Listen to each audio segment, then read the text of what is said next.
welcome back to another episode of Inside Multifamily Access Control, sponsored by Salto. As always, I have Colin with me. Colin, how you doing? Doing well. Happy to continue the sustainability conversation. Super excited for today. So I seem to have this great propensity to want to always talk over you. I apologize. No worries. No worries. It's what we do. But like you said, yeah, this month, continuing the conversation about sustainability in the multifamily sector, especially around access control and locks. But today we have a special guest with us today. That's actually from in the industry, but outside of the access control and locks. He uses them when he builds, but I thought we'd bring a good perspective into just sustainability in general and really the conversation around it. And we'll get into a bunch of stuff. But at this point, so John, this is John Allen. Thanks for joining. Hi. Yes, he's one with many words. So John, just give a quick little background, a little bio on yourself from Allen Built, and then also your new venture that you have. Yeah, there's a high-end residential construction company that my wife and I own. It's about 16 years old. DC, Maryland, Northern Virginia markets. I'm a passive certified builder, and we've also been leveraging incentives that the DMV area has on net zero building. There's a path for quicker permits, and they have rebates. And not only is it just the right thing to do, there's outside incentives. And one of the larger hurdles to that is getting the building envelope correct and airtight, particularly if you're rehabbing older buildings. So there's another company, Mid-Atlantic Aero Barrier, which basically atomizes a sealant and uses air pressure to get the building envelope airtight instead of using manual labor to do it. So that's a relatively new technology. I'm an installer, not the inventor of it. So that's more of a transactional business as a subcontractor. So that's in its infancy right now, new product. Yeah, but you've always had somewhat of a point of view when it's come to sustainable building, and if I'm not mistaken, not only single family, but you also get involved in commercial, multifamily. So you see just sort of the wide variety of structures that exist. Yeah, a lot of mass masonry, a lot of wood frame, a lot of steel framed structures. You know, we tend to top out at like 5 or 6 stories, so not huge out of the ground stuff, more boutique retrofit stuff. Gotcha. And so the main driver you said was some of the incentives in the feel good side, like the right thing to do, what you did. But outside of that, what are the main drivers of the customer type that not only seeks what you're doing, but ultimately ends up transacting to do it? Is it because their customers are asking for it? Like, what are all the reasons that you see why people want the services that you bring? It's a harder ask in multifamily. The numbers really need to be there, I think, in order for the developers to want to go and really check every single box. I mean, when you think about it, when you're building a code, that is the minimum baseline necessary. And that's sort of the least expensive type of construction that you can do. Once you start getting into more ego projects, or it's a person's custom home or someplace that they're going to be for 50 years, they have different motivations than what a multifamily developer might want. So they're going to want to take it a lot further, because every layer that you add, and every time you get a little bit more exotic, it's going to add some cost to it. So there's a balance struck between cost containment versus sort of other motivations like indoor air quality, longevity, comfort. With multifamily, it tends to be more about compartmentalization. You have individual units that people occupy, and you have common space, and they're not necessarily treated the same way. For single family homes, it's all commingled in one area, whether with HVAC systems, electrical systems, they're sort of all controlled because there's one user group. Multifamily, there's multiple user groups. So you've got sort of differing competitions there. So you mentioned kind of the build to code, and then all the way to, you know, eco-friendly and net zero and some of that sort of stuff, right? And I understand the challenges for a multifamily developer to get to kind of that net zero building, right? That's the holy grail, but it takes a lot of effort to get there, as you mentioned. What are some of the things that you're seeing that a multifamily developer could do to kind of work their way there, right? You hear about energy management, material usage. What are some of those steps that go from build to code to net zero that maybe you don't have to go all in on as a multifamily developer? Yeah, I mean, part of it is what's the marketability of whatever they're doing. You know, what I see right now is that the multifamily builders build beyond code because there's an incentive there, either from a market placement for their product, or they're trying to get out ahead of impending code changes. So the smart guys sort of understand that it's best to get ahead of these insulation requirements, continuous exterior insulation, these more stringent air tightness requirements, the LED lighting, the right size mechanicals, and they want to build to a future code so that if they make mistakes now, they can iron out that system for when it's going to be required in the next 2, 3, 5 years, so that they're no longer playing catch up, where everybody else is really going to be caught in a hard spot because the subs that they use are not used to dealing with these ever-changing codes. So that it's a soft start for these guys. You know, it's a wide spectrum. What I have found is that with the multifamilies right now, they're being built to a net zero or passive house standard in this market are not really being sold at a premium. So it's really difficult for these developers to be incentivized to do that unless there is some sort of municipal push from the DC or Maryland governments to require them to do these things.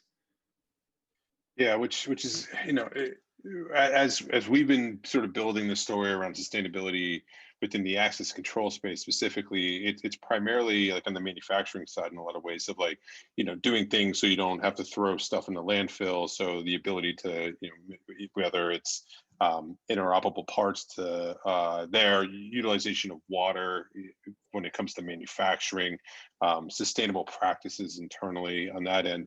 You know, the story with an access control, specifically like in a space within multifamily, it gets a little bit harder in some cases, right? Like, because we're not burning energy, if you would. So like the direct sort of, I feel like a lot of times these things get a lot more adoption too. If you could, like, if it's tangible and you could point at it and touch it, then it becomes a bit more real.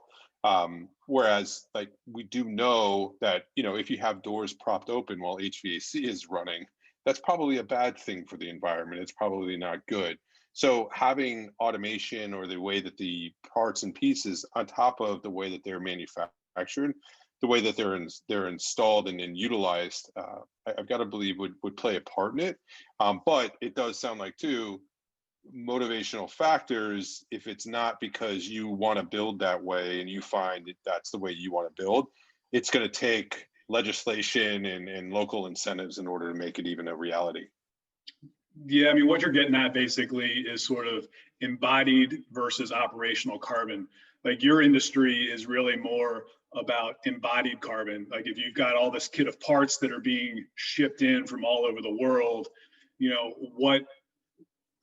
how much carbon does that manufacturing process produce, which is ultimately at the manufacturing standpoint. And unless you're going with like a lead checklist or something that gives points awarded for the tracing of that, but it's so difficult when there's so many different parts, and you know it's very manufacturer specific, and you're from the access control side, you know, versus how much concrete is put into a building, you know, the carbon produced is minuscule.